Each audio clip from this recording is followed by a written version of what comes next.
YouTube name. Hello, it's Sunday night and you're about to watch Probable Cause.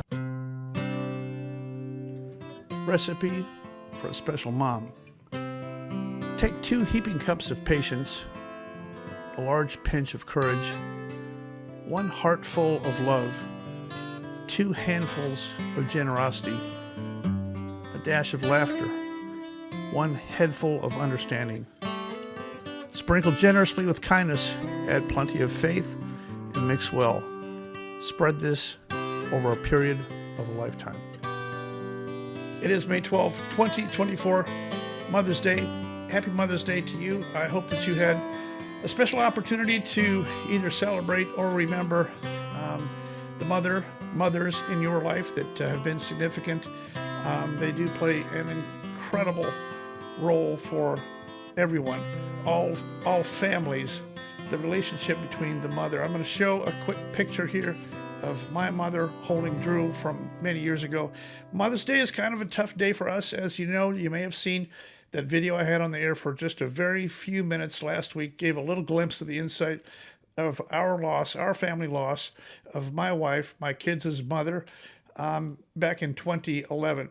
I'm not going to dwell on that. This is the Aviation Channel, and I appreciate you being here with us. Today is Mother's Day.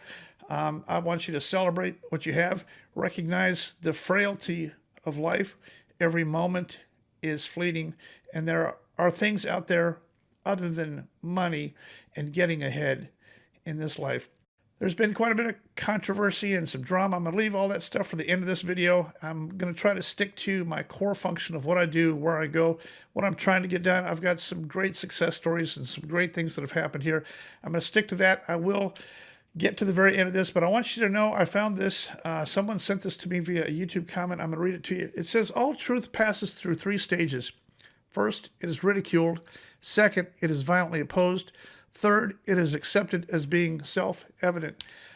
I think you'll see if you stick through to the very end of this, this is going to be kind of a long video. I'm predicting just shy of an hour to get it done, but it is Sunday night. Welcome to the live chat. You know, last week we had 2,147 people in here at the same time. That's kind of nice. If you're in here in the live chat with us tonight, welcome. This video will stay up on the air for about 5 or 6 days, something like that. Last week's video got almost 1 million minutes watched, and it did good. That's the YouTube metric for how it does. No, I don't monetize. I don't sell advertising. Last week's video, as far as I know, did not have a single advertisement on it. It was 1 hour and 4 minutes long. Not one single ad last week. I hope this one does the exact same thing. That's my goal, is to try to produce some quality content that you enjoy watching without having to do anything with advertisement. This week was graduation. Since you're along for the ride and you know our family a little bit and you know our story and what we're up against and all that, Dylan did graduate from college. I want you to know that he did fine. He crammed 6 years into 4, or is it 4 years into 6? Anyway, he completed and walked across the stage on May 7th. My kid was the only one to hand carry a GoPro across the stage and shoot a selfie video of him receiving that. I'm going to show that video to you here first. By itself, and then I'm going to show it to you, the blend that I make here, so you can see. He actually asks the lady who's about to hand him his diploma, the president of the college, he asked permission, is it okay if I take a video? And she said, yes, of course. Here's that video. Go ahead. Thanks, sir. Appreciate it. Thank you. Can I get a little? Of course, let's do it. Thank you. Thank you. Thank you. Can I get a little? Of course, let's do it. Thank you. Thank you. So congratulations to Dylan. He's got a lot of stuff planned. His big brother's doing fine. His big brother graduated from University of Georgia, and he's out flying. Dylan, now that he's a college graduate, has got a few other little things to get taken care of here and around the house. But we are totally good, and I appreciate your support and the attention that you have given to my 2 kids and following along on our family legacy here and what we're doing. Today is special. It's Mother's Day. On this video episode dedicated to the memory of my wife, Darla Grider, and the boys that she raised, the family that she took care of, that was tragically taken far too soon at age 48 back in 2011. Let's get on with the rest of tonight's video. Welcome. You know, whenever you go fly, it's like playing the roulette wheel. You drop the ball, spin this thing around. You don't know where the ball is going to land. You have no idea. Purely random outcome. If you fly often enough, long enough, something is going to happen to you. You're going to hit one of these numbers here.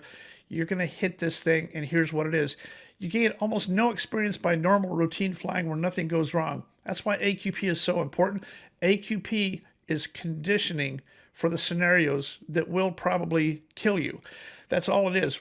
Our ACS and our private pilot and our commercial pilot study guides and things that we do to get a pilot's license do not prepare us.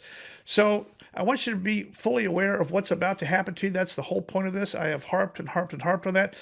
Fly the maneuvering speed, know about VREF, know all the things that could happen to you out there in your airplane. Brief for it, practice it, condition yourself, and be totally ready for each one of those scenarios. That is AQP for general aviation. And yes, I have made a lifetime of working on this and trying to get this concept across. I have visited lots and lots of places. I go routinely. I go out and speak, visit, fly with people. I do everything I can for that. Recently, I got back from Portland, Oregon. The people out there made me this little mug. That's my friends up there at Parkside. So I showed up out there on Wednesday night. Went up and stayed at Parkside. We had a great private little party outside. Miss Lisa here made me, she's a pottery person, and she made me a little mug here, which I totally appreciate. The hospitality there was fine. The food in the evening was totally spectacular. Thursday, I went down to Aurora, Oregon, and I was there for the day down there, and I spoke Thursday night at the Columbia Aviation Association. Now, while I was at Parkside, I had an opportunity to catch up two people there that I ran into, which was an absolute amazing thing. I'm going to show you a short clip of this video interview. These are two elderly retired guys, both still flying, that used to fly the Lockheed Constellation. This is kind of a long video, not super long, but I want you to listen to this. This is a rare glimpse back in history of what it used to be like when the airliners were flying piston aircraft. All right, here's an extremely unusual historic opportunity out here in the Portland, Vancouver area. Brian Essler and Wolf Tronsgaard? Trodman. A couple of Constellation pilots. I'm going to start with you, Brian, first. We got to make this real quick because some of the younger generation doesn't understand, but you were with Flying Tigers and you flew the Lockheed Constellation, right? That's correct. And what year did you finish up at Flying Tigers? I retired in 1999. But you flew the Lockheed Constellation, and which of the two models, when you got hired, you skipped the flight engineer seat. You went right to the right seat in the Connie, is that right? That's correct. Flying Tigers had two seniority lists, separate seniority lists for the flight engineers. Right. So what are the airplanes that you ended up flying at Flying Tigers? What did you end up flying there? I started flying on the 1049H Constellation, and then I moved to the Canadair CL-44. That was my first captain's checkout airplane.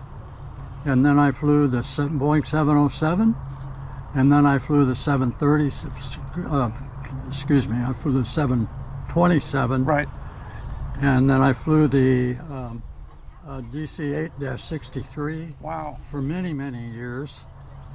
And then I flew the 747 for many more years. About how many hours of 747 time do you think you have right now? If you had to make a guess, how many hours of 747? Somewhere around 8,000, I would guess. That's a lot of flight time. The 747, what do you remember about the 747? Was it a great airplane? It was a gentleman's airplane. That was the finest airplane I ever flew. I think, and you were flying the Dash 200s. Did you ever fly anything more sophisticated than the 200? Not in a Boeing airplane. Right. No, I flew both the 100s and the 200s with Flying Tigers. So the 200s all had a flight engineer helping you out. That's correct. That's right. So fascinating career. I mean, you're talking about thousands and thousands of flight hours back from yesteryear when all this stuff happened. And then right next to me here, my friend Wolf here was born in Poland. And Wolf, you were 8 years old when the war was going on in Poland. Is that correct? Well, in 1945, I was 8 years old when Germany capitulated, and We were on a flight. The Russian came to East Prussia, and so my mom and my siblings, we were on a track, they called it, on a horse-drawn wagon, and moved west and ended up in what was later on East Germany. You've seen some hard times. Yeah, I can say so, yes. Yes. But you went on in your career and you ended up flying. Tell me about your flying career. You got a degree in aeronautical engineering and you ended up flying. You also flew the Lockheed Constellation. Tell me about who you flew for and where did you retire from? How did all that work out? I retired from DC-10. Lufthansa. Lufthansa DC-10. I flew the last 10 years of my career DC-10. But before I started on super constellations, 1049 and 1649. And then I flew 707, 727, DC-8, DC-10. That was all I flew. And yes, and my question concerning the Lockheed Constellation, you spent a lot of time with that engineers panel sitting sideways on the Lockheed Constellation. Tell me about the throttle linkage between the captain and your job. The flight engineer's job on the Lockheed Constellation, it had to do with fuel, oil, cowl flaps, anti-ice, fuel balance, power settings, setting the power. When you go to take off, the captain starts to set the power. Then whose job is it to finish setting the power?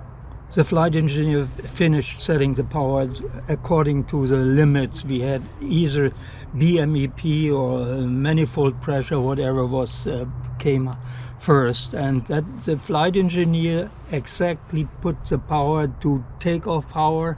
And then when it was set, the captain took over the throttles, put his hand on the throttle just in case of an aborted takeoff, and he reduced the power. That did the captain then. But yes, all the other times, setting the climb power or a METO power or a cruise power, everything was done by the flight engineer. You gained a lot of experience flying in all the weather to all the locations from that seat, and you eventually worked your way up to first officer and then to captain, and you retired as a captain from Lufthansa, correct? Yes. Yes. How many flight hours do you think you have? I have about 20,400. 20,400 hours, and it all started as an 8-year-old in Poland trying to get out of Poland during the war. Well, that's the funny thing is where I ended up in the northern part of eastern Germany. There was an Air Force base not so far away, and we were like 10, 12 years old and went to that Air Force base all the time. And there were still ME 109 and Focke-Wulf 190 lined up like the German left it. And we climbed in, opened the canopy, and we played flying fighter planes. So I maybe have the most hours in the M199 in this round. You've got a lot. But it was just playing, you know, kids. Well, but then I got hooked too. I wanted to fly an airplane later on. Yes. And I managed to do it. You did it, and it's an honor to get to talk to both of you guys. This is history that you can't read in the history books right here. You guys that flew those airplanes back in those years actually did it. That equipment is long gone. Today's kids will never understand what you guys did and what you went through. They'll never get it. I take every opportunity I can to illustrate what you guys went through, what you did, where you went, and what you flew, and how hard it was, the conditions that you were in, and the equipment that you were flying. Isn't it crazy? It was great fun. It was great fun, every bit of it. To be honest, I was finally happy that I ended up on a jet airplane. Yes. And that this workload operating 4 piston-driven engines for hours, it was unbelievable. It's unbelievable. Well, thank you both for taking the time to visit. I think other people will get a chance to see just a glimpse, snapshot back in time of what it might have been like in in years gone past, and I very much appreciate you both taking the time just to say hi via video, and I thank you for what you did and the perseverance that you had to get where you got is totally amazing. Thank you, Dan. Thank you. Appreciate it. Thank you. Isn't that interesting? I also ran into a guy named Mike Dennis. He's the owner of Oregon Aero. Probably one of the most genius guys I know of regarding airplane accidents, accident survivability, and things that you can do to your aircraft regarding seats, helmets, and restraining devices that'll help you survive the impact in a crash. Mike Dennis, what a guy. I did a quick interview with him. I'm showing it right now. I recorded it in fast forward, time-lapse fast forward, and there's no way to get it out, so I'm just going to show you a snippet of that. But this is Mike Dennis and I speaking. I wish I had the whole interview, but I don't, and that's all I can do there. But thanks again to Mike Dennis for the opportunity, and he also gave me these 2 books that I haven't read yet, but his father, this is called The Donut Boy and End of an Era. Both of them written by Mike Dennis out there in Vancouver. Mike Dennis's father was a fascinating figure, and at a very young age, he was working delivering as a child, delivering donuts to the Nazis. That was his job. So all that's in the book. I haven't read it yet, but I'll report to you later on what it is in there. Mike Dennis from Oregon Aero, thank you very much. Now, Thursday, we ended up down at, Thursday, we took a 210, a guy named Clee Lloyd, doctor in the area, took us in his 210 and took us north, way north of Seattle, and we landed at this little place. I'll show you a picture of it here. They were closed, and we didn't know it, so we went to another place and had lunch. Fantastic afternoon of flying in the 210 up there. A beautiful day, a great view of the mountains, and we had a great time flying around in that 210. We ended up back down at Aurora just in time to walk in for the social hour at the Columbia Aviation Association, and then they put on a dinner for us. Fantastic dinner, and I certainly appreciate the invitation and the coordination. This was all coordinated by Clee, Lloyd, and Rick, who is the president of the Columbia Aviation Association. We did that. I'm going to show you just a snippet. I do speak at these things. I don't have a PowerPoint or media or notes. I stand up there for 35 minutes and give you what for as straight as I can. I normally bring a guitar or a banjo, and I try to illustrate what I'm talking about. I'm going to show you just a real quick clip from that evening. If you want to see the whole thing, it's on YouTube Live. I recorded it live. Not sure yet exactly how good it came out, but you get the general idea of what I do with these presentations. I talk straight to you. I tell you what the deal is. I want you to know there's many good ways of getting killed in your airplane. I want you to try to avoid those. Look ahead, be prepared, condition yourself, and get ready. I go through the whole history of AQP and how it came to be and what we have to do, how we can incorporate the philosophy in general aviation. Here's a quick clip of me with the guitar. I hope you'll accept my apologies. It sounds like this. I'm going to count this through for you so you can watch this. Now, you guys from the state of Oregon, you would have a problem counting to 8, but I'm going to help you here. 1, 2, 3, 4, 5, 6, 7, 8. 1, 2, 3. So it's a pattern, right? 1, 2, 3, 4, 5, 6, 7, 8. 1, 2, 3, 4, 5, 6, 7, 8. 1, 2, 3, 4, 5, 6. My fingers are going in order, but I'm still talking to you. I'm not thinking about my fingers. What's that called? It's called muscle memory. Now this guitar also has 2 things on here. It has both a volume control and a speed control.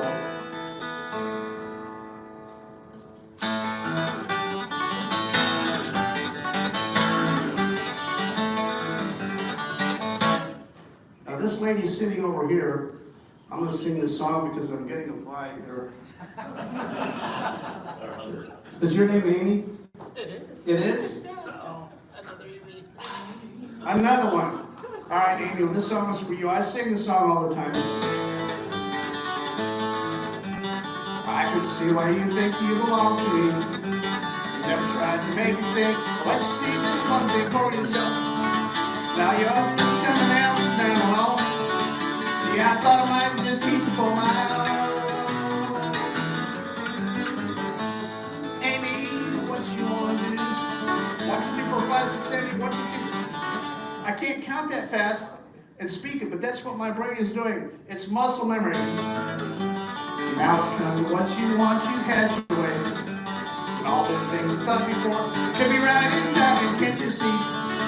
that I don't know if it's you or if it's me. Oh, it's probably you. If it's one of us, I sure don't see. It's always her fault. Amy, what you want to do? I think that I could stay with you for a while longer. Longer if I do. Now, the next day on Friday, I got to fly in several airplanes over the course of the weekend, but on Friday, a guy named Jonathan wanted me to fly with him in his Cessna 185, so we rolled the 185 out and went and flew. I didn't have a full 3 hours to give to him, but we did make one flight, and in the process of making that flight, we placarded his airspeed indicator with VREF and DMMS, and here's a picture of it right here. This is his airspeed indicator, and then we had a chance for him to fly with it as placarded. Now, we went out and did some engine failures over the top of the airport. We went to a little remote airport, a little grass strip. We went over the top of the airport at 1,000 feet, and I closed the throttle. I gave him the briefing from over the top. I'm going to close your throttle. All you got to do is turn left and land the airplane. Should be easy, right? Well, I'll tell you that 99.9% of the people that I give this to out of the box don't make it. They end up short. They have not practiced this, and they have not rehearsed it. Now, Jonathan, in his particular case, excellent pilot. Seat of the pants. He knows the airplane. He flies the airplane very well. Was his planning accurate on the first three? It was not. I'm going to show you a video of the fourth one where we finally kept it in tight enough. If you're going to elect to try to turn left and land on the field, 30-degree bank is your most. You got to keep the nose down. Notice how many times in this video I tell Jonathan nose down. This is not a dig on Jonathan. He is a great guy, a very sharp pilot, but look how much coaching I had to give him to keep the nose down. That's the same coaching I would be giving to you in your airplane. This is where airplanes stall. Base to final. This is where they drop a wing, stall, spin, and they hit right here. Check out this clip. All right, there's the field, right there. Left only, runway 25. Good. Engine's out. Engine's out. Left traffic. Now pull the nose up a little bit. Get DMMS. Get it. There you go. Now start your nice easy left-hand turn. You're over the top of the field. Now nail that DMMS. Nose down and keep it. I'm still 4 miles. Incorporate that airspeed indicator into your scan. Do we have a yellow aircraft on final? Must be someone else. Sportsman traffic, Cessna 67710, turning final for runway 35, stop and go. Good. Sportsman traffic. You got it. Speed's good. You can afford to go a little nose up, little nose up, little bit, Downwind via south little bit. Runway 35. You're good. Final's clear. I like it. Bring it around. This looks good. Match the flaps. Bring it around. Keep on coming. You're less than the 30-degree bank. Keep the nose down. Keep the nose down. Keep it down. Keep it down. Keep that speed. Keep the nose down. More nose down. You got it. More nose down. More nose down. More nose down. You got it. You got it. You would have made it. You're in the grass. We're going to get you a go around out of this as well. Okay, ready? Let's go around.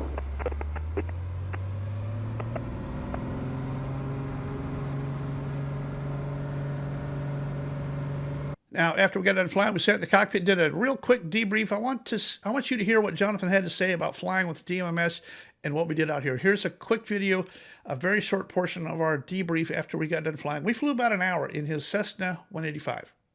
We did a quick flight in the 185. Great job. A couple things we went over. What do you think about this whole DMMS concept now? I fully understand it, and I think it's great. I'm going to put it on the airspeed indicators of all my other airplane I fly. It's a good reminder. And how much money did we spend modifying your airspeed indicator? Probably about 0.5 cents. Yes, nothing. We took up a Post-it note, cut it, and stick it on there. What do you think it did for you after you got used to it flying, referencing? There's a couple times there we were turning and pulling and your speed went below DMS, but you can take one peek at that. It's kind of a how's it going meter. What do you think it does for your overall SA while you're flying, having that thing right there in front of you? Definitely, it really helps, because if I fly different airplanes, I don't necessarily remember every single speed for all of them, especially when I'm in the middle of a turn and have to glance over at it. So exactly. Now, you are a very good seat of the pants flyer. You have a good feel for this airplane. You can feel it. You can see it, which is a very, very good seat of the pants, basic core airmanship thing to have. However, It's an extra tool that you can have when you're turning and you're looking and your eyes are already right here looking, you're looking for the airport, you're looking left. You can pick this up out of your scan easily enough, and it's a how's it going. And once you got acclimated, just in our short 1 hour flight today, you started to get acclimated to include, I watched you start to include that into your scan on how you're doing, and you can adjust pitch and power to make sure that you're not going to bust that thing. Well, thanks for flying, Jonathan. You bet. Thank you. Awesome. Yep. Thanks, Dan. I go out here on the road and I do all these things. I don't charge any money. I don't charge speaking fees. If you'd like to help my efforts here, I appreciate that. There's 4 ways that you can do that. Here they are: Zelle, PayPal, Cash App, Venmo. In this particular case, to Portland, I was gone about almost 4 days to go out here and do this. And I got a lot done. I got good video, and I got my message across. We are also officially announcing our DTSB Superfund is now active. We have a 501c3 managed by a CPA firm in Nashville. We have a board of directors. The DTSB Superfund, in conjunction with this GoFundMe, is now accurate right here and alive. I'll include a link in the description so you can go direct to that GoFundMe. Whatever you would like to do. If you want to give $1 or $2 to Dan, that's not really tax deductible. That's just a tip, and you're welcome to do that. If you'd like to help support the GoFundMe, I think you may be interested in this when you see what's at the very end of this video. We could all band together and help on this specific project. The DTSB Superfund is going to be a huge aid in helping get some of these points across and fighting some of these aviation battles that we've got to fight for us, for our freedoms to fly in the United States. I have good news to report. So far in the year 2024, we're at 36 fatals. That's up because we had to adjust the month of April recently. I'll explain that in just a second. Currently, we are at 8.25 fatals per month. And the way I calculate that is the total number of fatals divided by on a ratio. We are at 366 days are in the year 2024, and we have 36 fatals. We compute this out on an average basis to find out how many fatals per year. We divide that by 12, and it comes out to 8.25 fatals per month. That might not sound significant to you, but keep in mind that just a few years ago, the average was 18 or 19 general aviation fatal accidents per month. We are down significantly. Will that number stay down? Will that 8.25 stay down? I have the suspicion that it's going to rise a little bit over the summer. All I can tell you is that 2024 is off to a very good start. I think some of you are starting to pay attention, starting to learn, not just me, all the internet things that are available for you to learn from out there. Instagram, Facebook, YouTube, all the people talking about accidents and things that have happened out there and what we can learn from it. We don't need to take this accident data and hide it in a closet for 3 years to produce some cheesy probable cause 3 years later. We need to know now, who was the guy? What did he do? How did it happen? We need to know those things. I think the internet has specifically provided that avenue, and I very much appreciate all you guys paying attention. I got a quick interview. Somebody reached out to me yesterday because he had an engine failure in his Thorpe T18. I don't know the guy, but he reached out to me, and we established communication.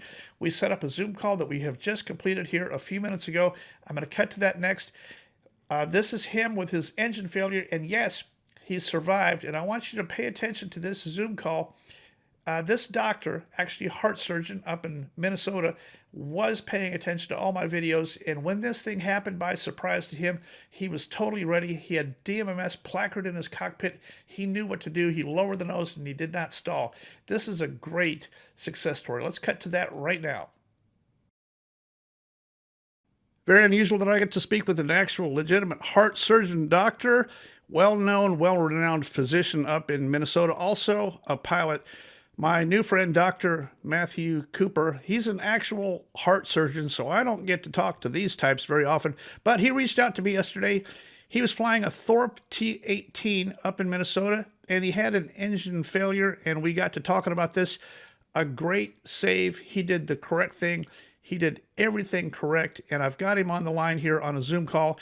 He was gracious enough to tell his story so that maybe you can pick up a little bit of information off this. The main thing I got so far in speaking with Dr. Cooper is when the engine stopped, he went nose down, he pushed, and he had DMMS placarded, and he maintained that, and he is alive and well today. Let's join this Zoom call so you can hear it straight from the doc himself. Dr. Cooper, welcome, and thank you for jumping on this Zoom call today. My pleasure to be with you today, Dan. So your Thorpe T-18, this is up at Lake Elmo, Minnesota yesterday. Yes. Just a brief recap. I guess this airplane had not flown for a few months. It's been in maintenance. You got it out yesterday. I'm trying to pick through and figure out, did you miss anything on the pre-flight? Did you have enough gas? Did you sump it? Did you let it work? Did you do all those things correctly? Yes, I did. It had been down for three months, so I did an especially conscientious pre-flight. I drained a bunch of fuel to make sure there were no impurities of water. There were 16 gallons in the tank of the usable 26. It had had an oil change during the maintenance. That was topped off. It started up no problem. I let it warm up. I made sure all the temps and the readings were in range. Run up was entirely uneventful. It was a nice, sunny, virtually no wind day. It had a new prop, and so the takeoff run was short. It was performing well. I was planning to stay in left close traffic close to the airport because this was really a test flight, just in case something occurred. So I get up to pattern altitude, which is 1,900 feet. I start pulling the engine back. The standard practice in this plane is to pull the manifold pressure back to about 17 inches, 120 miles an hour, and then beam the numbers 15 inches for 100 miles an hour. So it's pretty much 100 miles an hour at the end of downwind, 91 miles an hour, which is my DMMS on base, and then to final. And so as I pulled it back to 17 inches, it got rough. And I made sure I was a little closer in to the runway on downwind, no more than a quarter mile, just in case. And as I pulled it back at beam the numbers to 15 inches, it got very rough, and I got very concerned. I did a brief check to see whether there's anything I could do to optimize that. Fuel was flowing, boost pump, nothing I could do at that point. So I was sort of prepared that something might occur. And because I'm used to flying tail draggers with sometimes limited forward visibility, my base to final is curved, and as I turned to final, the engine went quiet. So it went totally quiet. Your engine, totally quiet. You went Totally cold quiet. turkey, stopped. Totally stopped. And so I immediately pushed the nose down, a function of recency and muscle memory.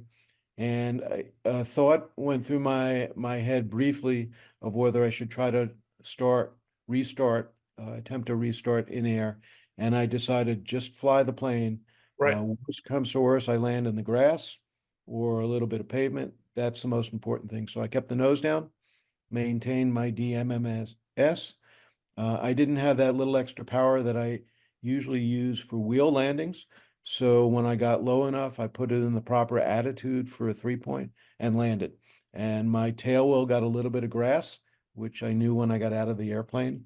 But other than that, kept it right down the center of the runway and came to a nice, serene stop, and then called on the radio that the runway was blocked for a moment. Well, you did everything right. I have to take those things off the table that the haters are all automatically going to jump all over. This was not alcohol or drug related. This was not improper maintenance. This wasn't anything that you skipped. You didn't skip a pre-flight. You did the warm up. Your mag check was good. Your full power takeoff was good. You stayed in the traffic pattern at altitude. You did everything you were supposed to do. The engine simply had a different plan in mind for that particular day. And when you got on base to final here, the most important thing that we want to know is that you have your placard on your cockpit. I saw it. It's marked DMMS, and that's because you can't put it necessarily on your electronic indicator. But tell me about your awareness of what DMMS is. Well, I've been very influenced by your videos, and I've lost a very experienced military and then airline pilot on base to final with a student. And so this happens to even the best and the most experienced. And so I've religiously followed that, and I have it placarded as a reminder, and though it's ingrained in my memory. And certainly the muscle memory of pushing should you lose power has to be ingrained. It has to be. And Doc, you did the right thing. When that thing goes cold turkey, 99 out of 100 will pull aft. They really will. And if you're right there in a bank and pulling when you pull aft and you're already a little uncoordinated, that's where life ends right there. You had the conditioning, the thought process, you've thought about this, you're aware of DMMS, and I very much appreciate you stopping to take by the time to swing by here and tell the other story for other pilots. You know, I'm getting 2 or 3 saves per week now that call in and say, here's what happened, we're alive, and here's what we did. And we put it in a field and everything's good, but they don't want to go on camera because there's still investigation. They still have paperwork and they still have all that stuff. So getting people to tell their success stories is very, very difficult. Obviously, every week I show the unsuccessful stories. I'd like to show more of the success stories, and I just want to tell you how much I appreciate you and the viewers appreciate a doctor like you with an airplane that in the time of crisis, that conditioning kicked in. You knew what your DMMS was. You lowered the nose and you landed wings level. And most importantly, you did not stall your airplane. Well, I think it's frankly attributable in part to the recency of having seen your repetitive videos of this training. And I thought about you as I immediately pushed the nose forward. That's perfect. Well, I very much appreciate you taking time. I hope the other viewers, you're a success story. You landed the airplane. You came to a stop. You unbuckled, stepped out, and I bet you picked up your phone and you called Mama. I did indeed. And she was pleased first that I was okay, and then doubly pleased that the plane was okay. Well, our best to her today on Mother's Day. Wouldn't that have been horrible on Mother's Day if you had lost your life in this accident yesterday? Yeah, I never would have heard the end of it. Well, you did the right thing, and I certainly appreciate it, Dr. Cooper. It's a great story, and I appreciate you swinging by here to let others know how this came out. And what do you think? Is it replicatable by others? What you did yesterday, is that replicatable by other pilots? I think it is. I think regardless of your level of experience or prior training, you've got to hang a fly. You've got to think of the what ifs. You've got to avail yourself of the resources. And what you put out, Dan, is terrifically valuable. And I can't thank you enough. Yes, sir. Thank you. I appreciate you swinging by here, Dr. Cooper. And you and I will fly together someday. I look forward to it. Yes, sir. Thank you. All right. Take care. So there's one that did not end up on the May list that very easily could have.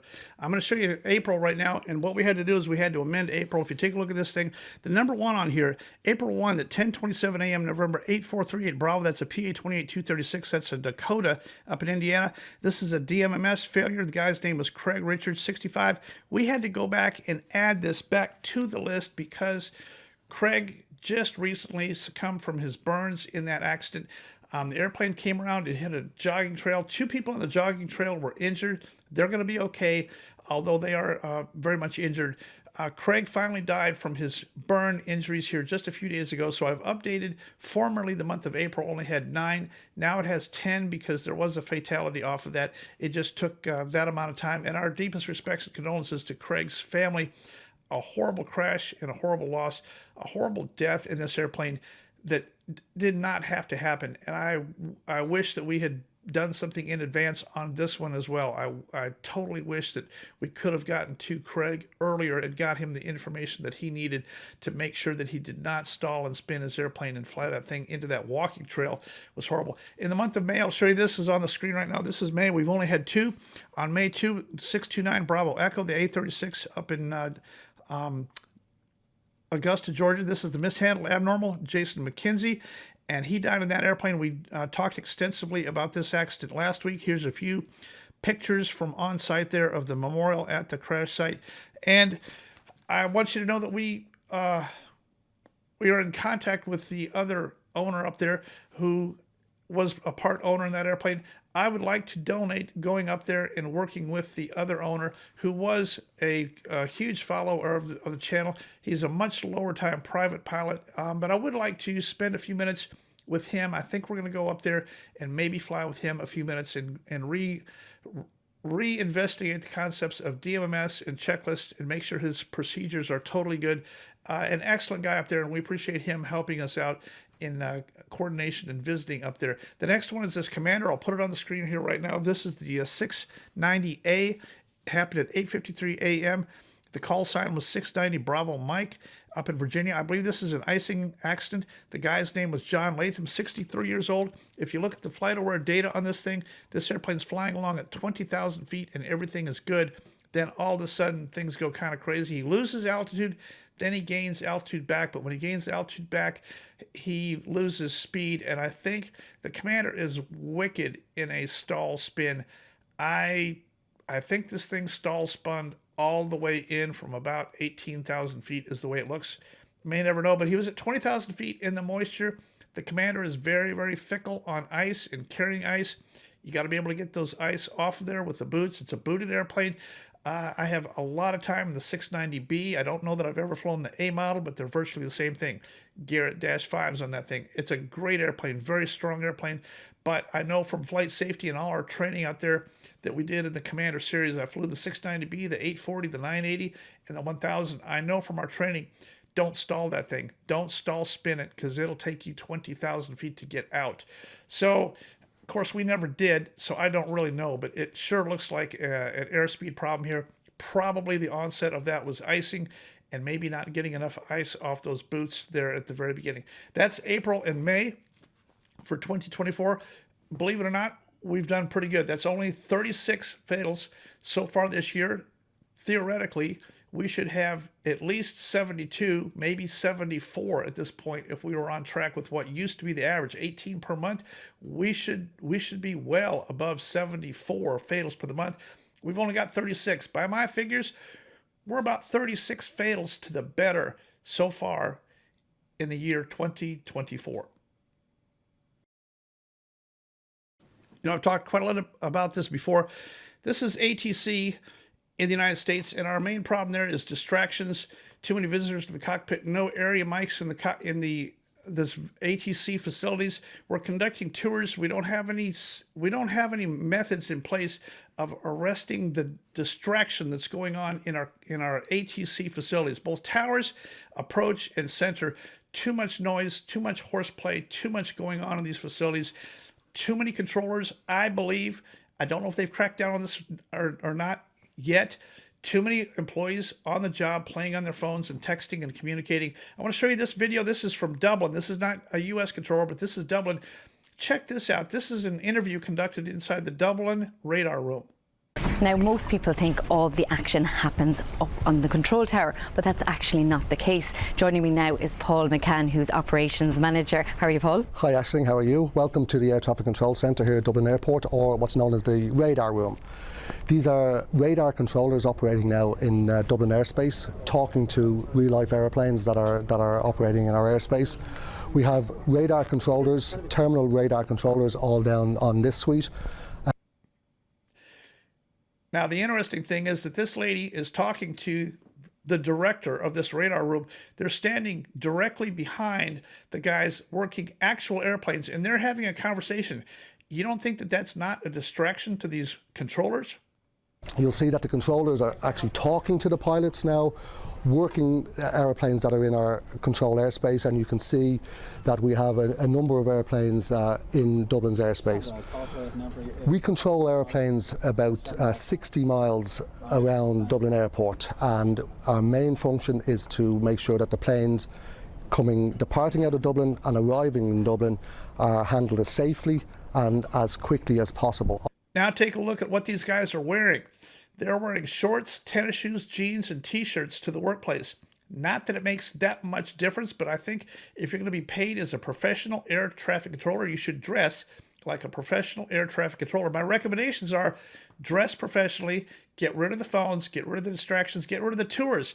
Look at the tours. Here's a picture from DC recently. My friends up there do a lot of tours. I think tours are nice. That's a nice thing to be able to do. When you take a group of people inside of a radar room, yes, it is distracting. It has got to be distracting to the people working actual, real, live airplanes down there. I'm going to show you 5 instances here where controllers were asleep on the job and almost ran 2 airplanes together. This is just 5. All 5 I've pulled from Vast Aviation, but this is not the only 5. There's dozens of them, and they're becoming more frequently. I'm going to show you the first one here. This is at Austin, Texas. This is FedEx in Southwest. Let's listen to this. Here's FedEx on the approach. It's low vis, and Southwest is cleared for takeoff. Here it is. Tower, confirm FedEx 1432 Heavy clear to land on the 18 left. FedEx 1432 Heavy, that is affirmative, sir. 18 left, you are clear to land. Traffic departing prior to route to 737. Roger.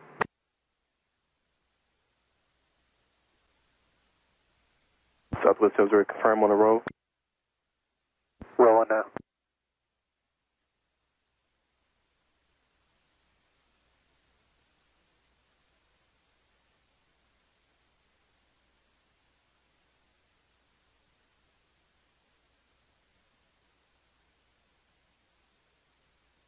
Southwest abort. FedEx is on the go.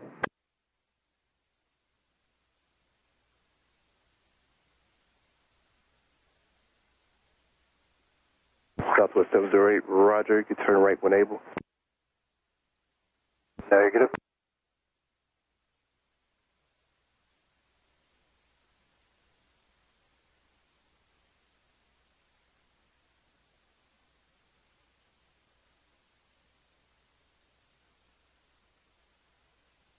FedEx 1432, climb maintain 3000, when able you can turn left heading 080.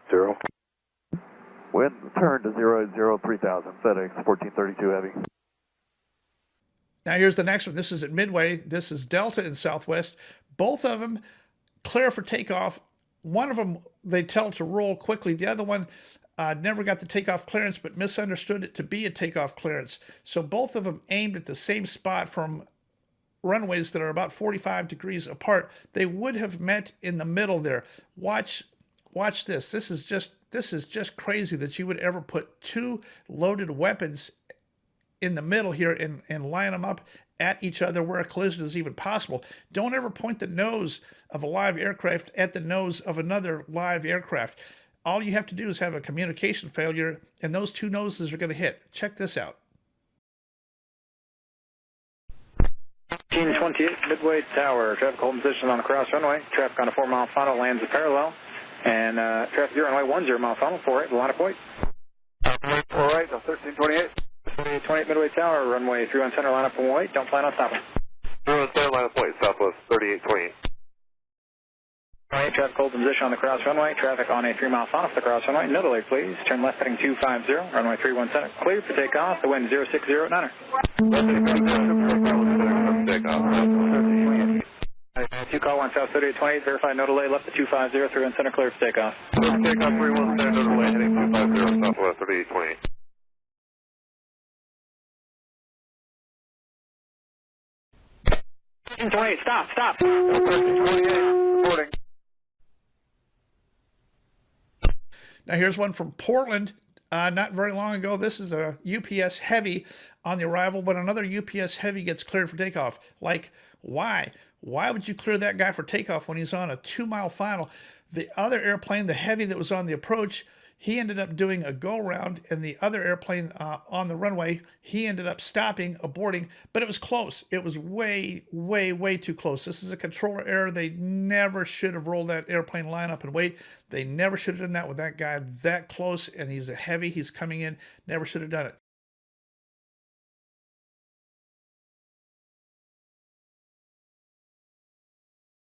UTS 2992 Heavy, wind 1403, flighting 090, runway 10 right, clear for takeoff. Heading 090, clear for takeoff, 10 right, UTS 2992. Traffic 2-mile final.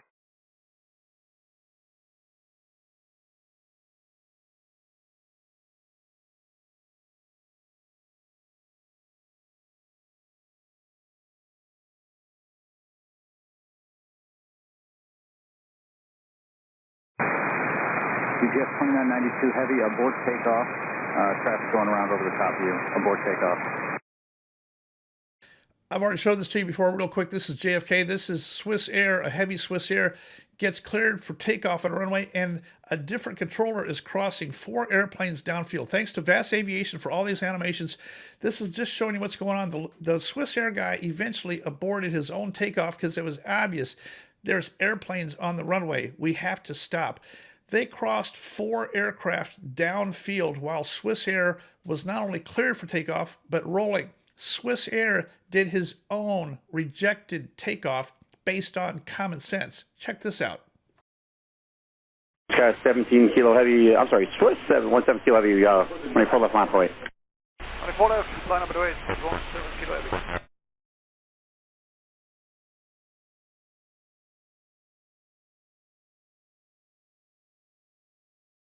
Alpha 29 heavy, cross phone 4 left at hotel, pass behind JetBlue, Alpha ramp on the ground. Cross 4 left, hotel, pass behind JetBlue, monitor ground, Delta 29 heavy. Swiss 17 kilo heavy, running 4 left, clear for takeoff. 24 left, clear takeoff, is 17 kilo heavy. Running 2246, cross 4 left, Yankee Alpha. Cross 4 left, Yankee Alpha, American 2246. Breaker fish 752, cross 4 left to Foxtrot. Cross 4 left, Fox. Delta 420, cross 4 left to Golf, left Alpha, on the ground. Cross the Golf, 4 left to Golf, left off, Alpha on the ground, Delta 420. Breaker fish 752, left Alpha, on the ground. Left Alpha on the ground. Delta 29 heavy, no delay please. We're moving Delta 29 heavy. 17 kilo heavy, rechecking takeoff, traffic on the runway. 420, no delay please. Copy. You copy, is 17 kilo heavy? Swiss 17 kilo, roger. Continue on the runway, exit on 31 left. Here's another one from Washington Reagan here just not that long ago. This is JetBlue in Southwest.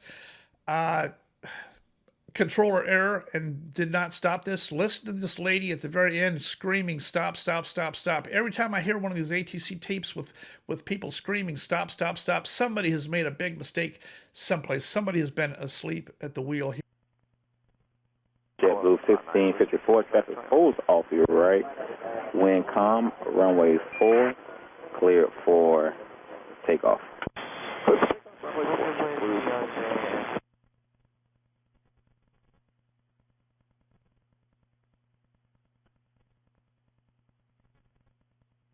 Blue Street 5226, left turn at November behind the Embraer, ground point 7.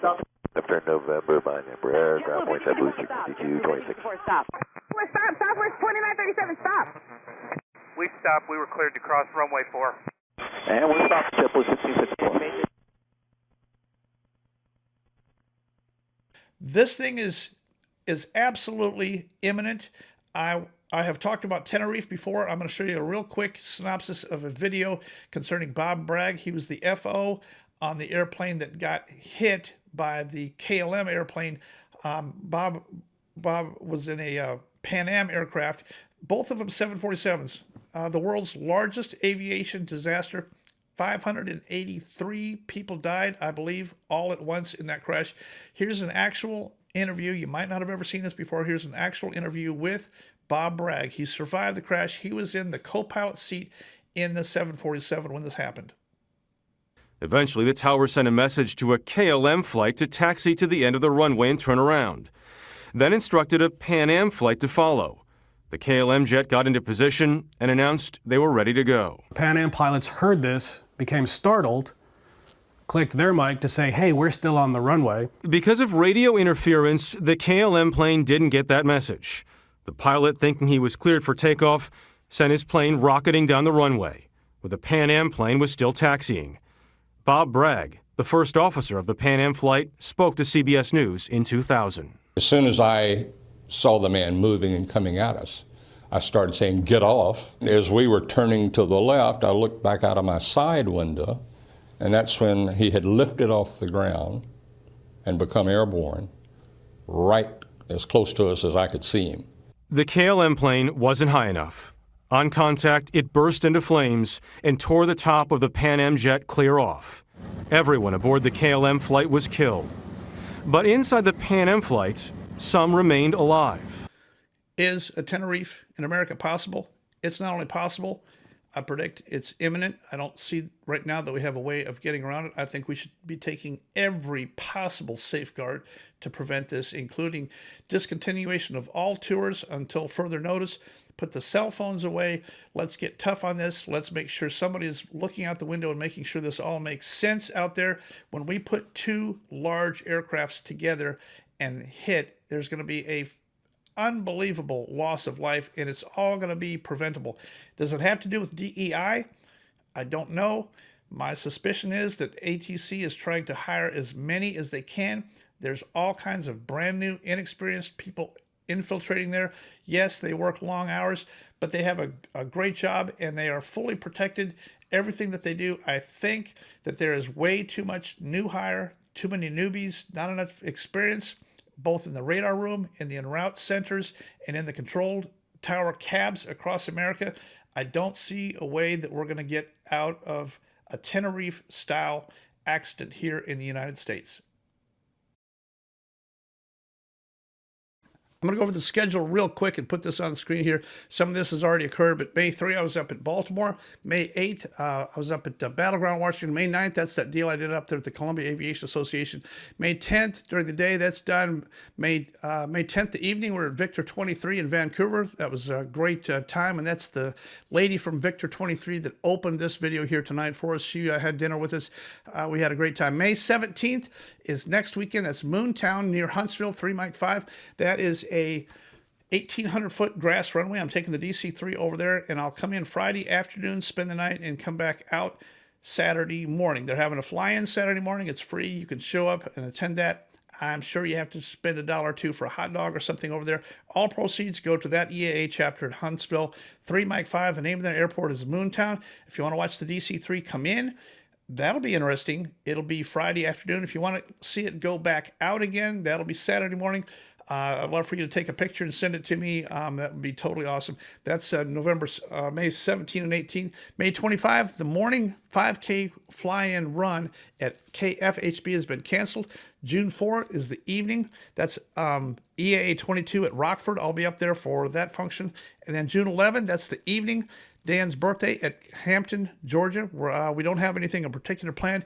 We're just going to get together, fly airplanes, and have a little bit of fun. That's June 11th. No big deal. If you want to come down and hang with us, I got a crew car, and if you want to come down and be with us for the evening, probably a little bit of banjo in the mix there someplace, I certainly imagine, but we should be there and should have a great time. June 15th, that's an evening up at KMZZ. It's a flying club up in Indiana. June 29th, I'll be in Texas at Redbird, 8:30 in the morning for coffee and donuts. I've been there before, going back. Doc Williams is hosting that. A great guy and a great turnout. I hope to see you at Redbird at the Flying Club. You can contact Doc Williams for more information on that, but that'll be at Redbird on June 29th. And then the last one I got on the list here is July 13th. That's as far as I'll go out here. That's noon.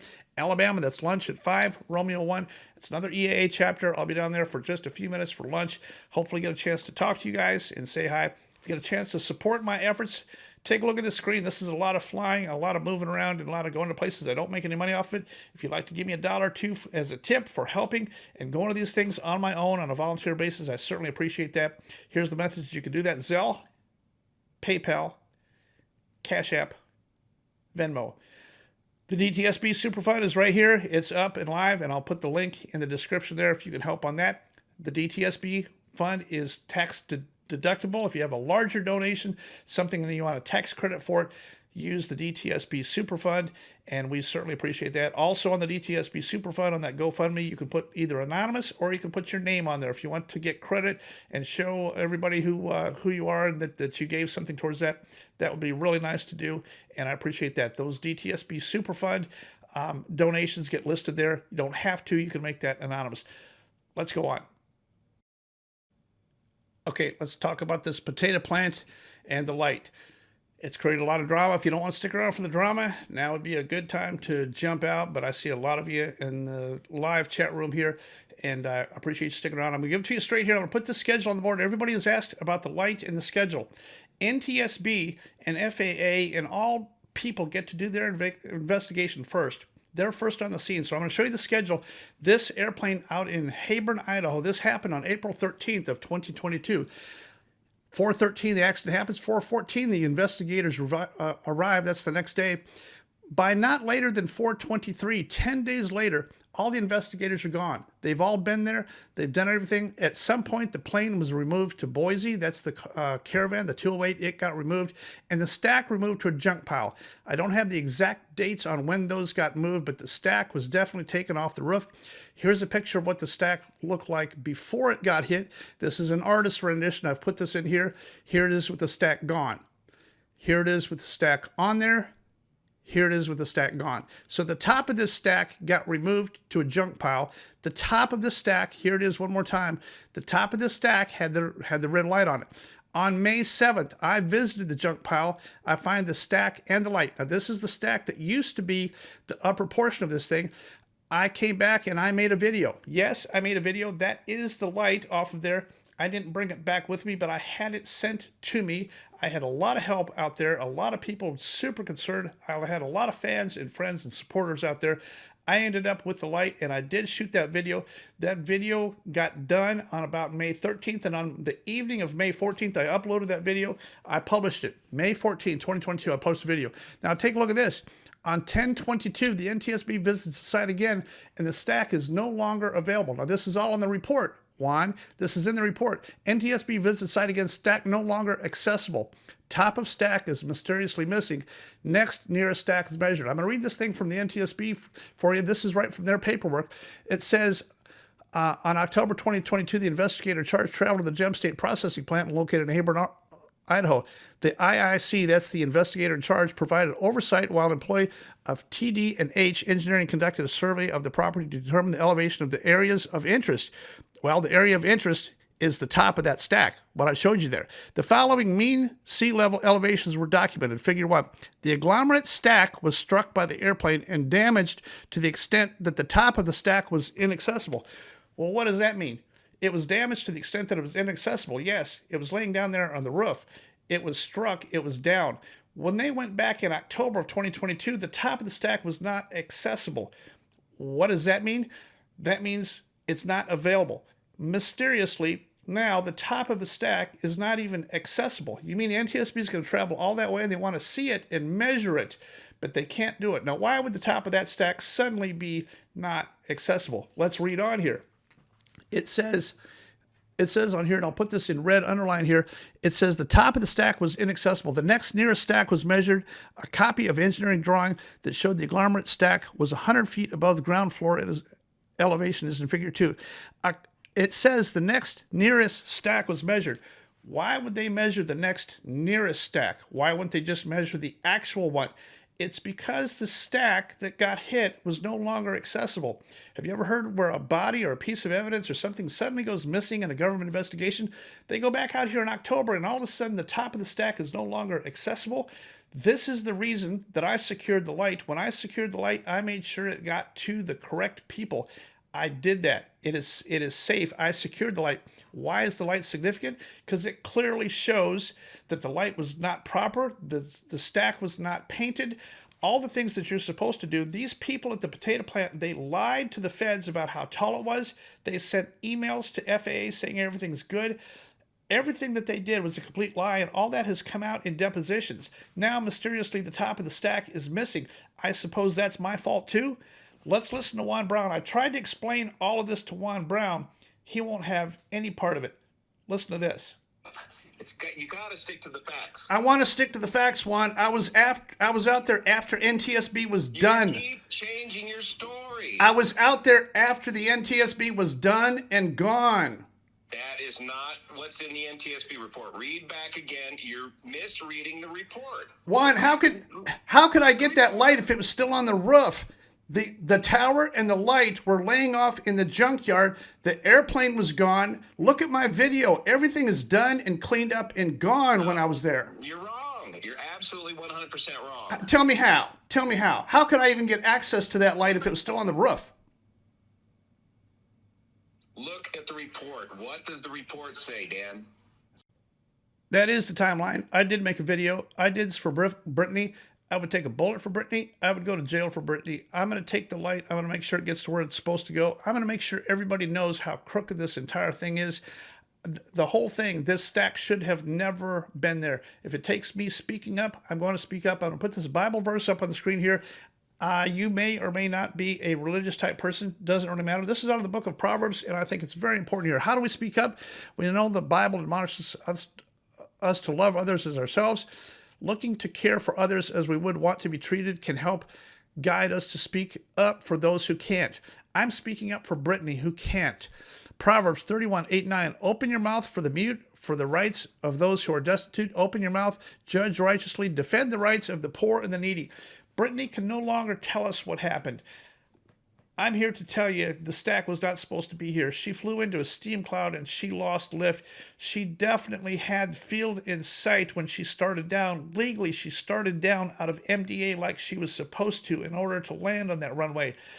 When that steam cloud erupted, she tried to go around, but she lost lift, and she never saw that stack because she didn't know it was there. It wasn't painted. It didn't have a light on it. It was too tall. It was not on the approach plate. That stack, that agglomerate stack was not in the terrain database. When she flew the approach, she would have never known. It wasn't on a NOTAM. It wasn't anything. Is that fair to Brittany? I ask you, is that fair? That's the reason I took the light. This light is in the proper hands, and I am proud of the fact that I was able to secure the light before the entire stack went missing in action. And it has. I don't know to this day where the stack is. I've looked around on Google Earth, the place where the stack used to be. The latest Google Earth picture shows the stack is not there. I don't know. Maybe you could tell me. Maybe it's still on the property someplace. I certainly don't see it, and I have one friend out there that can't find it either, so we don't know the answer to that. All I can tell you is they're playing funny games here.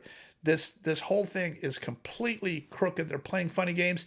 I was very disappointed in Scott Purdue. I'll show you a text here. Scott just made a video claiming that going against or talking poorly of the integrity of Dan Grider for going out there, and he didn't understand. I tried to get Scott to talk to me directly. Scott never called me before he published that video. I would have told Scott the same thing. Here's the timeline, Scott. Here's the timeline. The stack is missing. I asked him about this stuff, and he said that he didn't know. Here's a comment from his own YouTube channel, and look what he says here. Somebody asks him here. It says, is it still there? And he says, as far as I know, it is. Well, no, Scott, it's not. That's how little you know about it. It's not there. I asked Scott several times for a Zoom call, and he simply said that is not going to be necessary. I asked Juan Brown about getting paid. I have the sneaking suspicion Juan Brown is being paid actual money by somebody in Texas. I sent him this text wanting to know, just simply deny that you're not getting paid. And here's the two texts that I got and the answer back. You can read into it what you want, but somebody in Texas with a lot of money is paying a lot of YouTubers right now for old YouTube content to put on a separate app so that they can watch it content free. Has Juan Brown been paid? I don't know. All I can tell you is that I asked him this question, and here was his answer. That's why all these efforts are very important. I'm going to go over again. Zelle, PayPal, Cash App, Venmo. If you get a chance to go back and watch that video that came out back in May of 2022, it still is accurate. I stand by everything that's in that video. I took a lot of effort. If you'd like to help support the DTSB Super Fund, which is the fund that should be a voice for those that no longer have a voice and can't speak for themselves, I am going to keep on this, and I'm specifically going to keep on this as I illustrate in the very next section here some other things that we have got to do here. Here's the picture for the DTSB Super Fund. You know, I filed this complaint with Texas State Bar.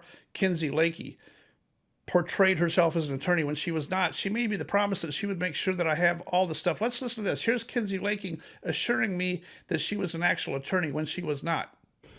Okay, and I'm sorry, what was your name again? Kinsey Lakey? Kinsey? Yes, Kinsey. Okay. All right, and you're an attorney, I guess? Yes. Okay. I filed that complaint with the Texas State Bar. I had to go through the Zoom call. They have a copy of it. They won't let me have a copy of it. That whole thing has still not been decided yet. Kinsey Lakey, let's listen to her. She makes me a promise that she would make sure that I get a copy of the complaint, the lawsuit, and her letter and her demand letter and all that stuff. She never did. Kinsey, what was your last name? I will just make sure you receive our demand letter and the suit that Charles is wanting us to file. Thank you. Yeah, Kinsey?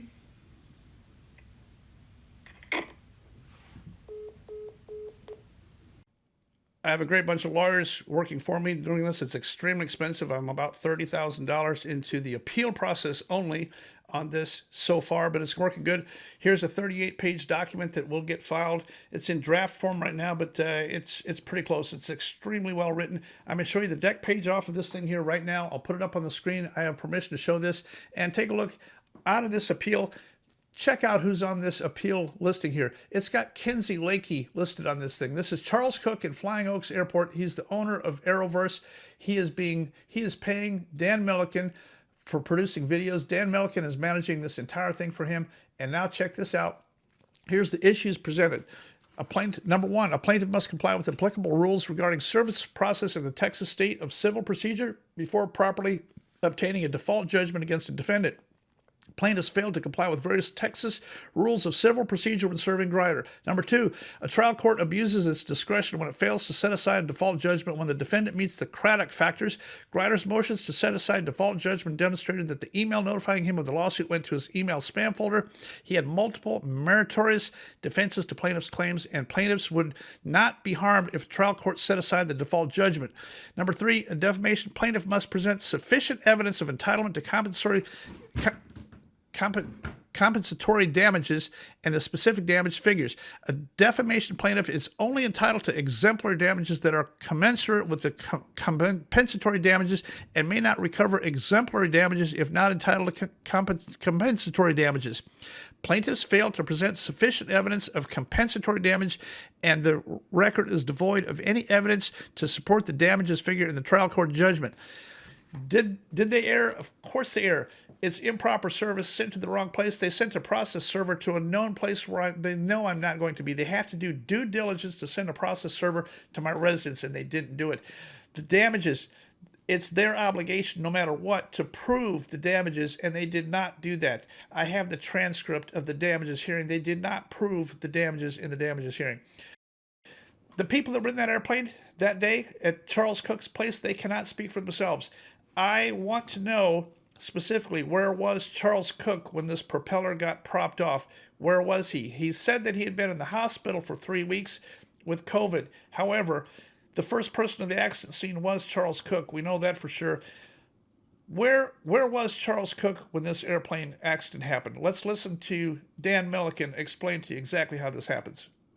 Cook removed a couple of tenants from the airfield because of issues he and some of the others were having with the two men. And when the crash occurred, the owner of the plane and his teenage son were killed. The NTSB attributes the cause to the plane being overweight. On a high-density day, they stall spin it into the ground. And they're about 200 pounds overweight. I talked to several people that were there. One even helped hand prop the plane. And according to the eyewitnesses, neither of the former tenants, those two guys, were there. Charles Cook had just been released from the hospital after spending 3 weeks in there for a bad COVID case. And according to 3 witnesses, he was asleep on his sofa, hooked up to an oxygen machine. When the crash happened, one of the witnesses rushed to Charles' house and had to wake him and help him to the crash site. And while at the crash site, for about a half hour afterwards, Charles saw one of the former tenants drive by on the road and flip him the bird.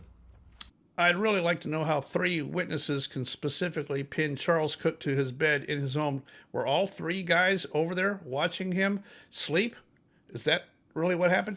The whole thing doesn't make any sense. Remember, Charles Cook says in one place that he donated the airplane. When he talked to the NTSB, he said that he had sold it. I think what happened was it was for sale. This was a test flight. It needed to fly. It didn't need to work. This was the second flight. In my opinion, they came back in after a failed first flight and swapped seats. This put the son way up front to get rid of the aft CG and put the dad in the back. The problem with that is there's no instruments in back, and it's still 225 pounds over gross. Not 200 pounds over gross, 225 pounds over gross, according to the NTSB. This is what happened. Who were the individuals that sent them out there that thought this was a good idea to keep on trying and to push them and push them? What kind of friend would push you to go attempt? You could take one look at it and tell these are 2 big, huge human beings in a tiny little Aeronica with a 65-horse engine. No, the whole thing is wrong. The whole thing is crooked, and that's the reason for Charles Cook's original lawsuit was to shut me up. All it's done is create more effort and more attention to it, and I appreciate you sticking around. The truth will come out. Remember that axiom that I first put on here? It's going to come out, and I think we're in great shape. If you'd like to help, I'm specifically asking for help towards the DTSB Superfund, which goes to a lot of locations, but there are a lot of people who can give a tax-deductible gift to the DTSB Superfund. It's being run through Matt Everest CPA firm in Nashville, Tennessee. We have 5 people on the board of directors. That money cannot be touched by me. That money has to stay in there and get voted on what expenses are going to come out of that. And I'm totally happy with the DTSB Superfund, and I appreciate my 5 board of directors who are working very closely to help on all these things. I got one little thing from state of Louisiana. My friends down there in Louisiana are doing a fundraising raffle. I don't know much about it, but these are good people. This is Rusty and his wife down there. Here's their graphic. I think you can still buy a raffle ticket for their giveaway for their charity. They do a lot of medical flights and things like that in little airplanes. And I appreciate what they do. They have a 501c3 as well, and I'd like to give them a quick shout out for their raffle.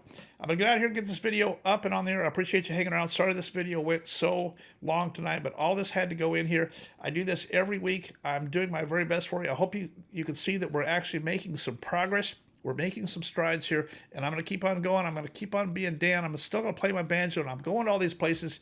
You can't shut me up. I'm still going, and I'm still going to do it. I appreciate you. Let's get this video up and on the air for my tiny little itty-bitty fledgling YouTube channel, Dan Grider.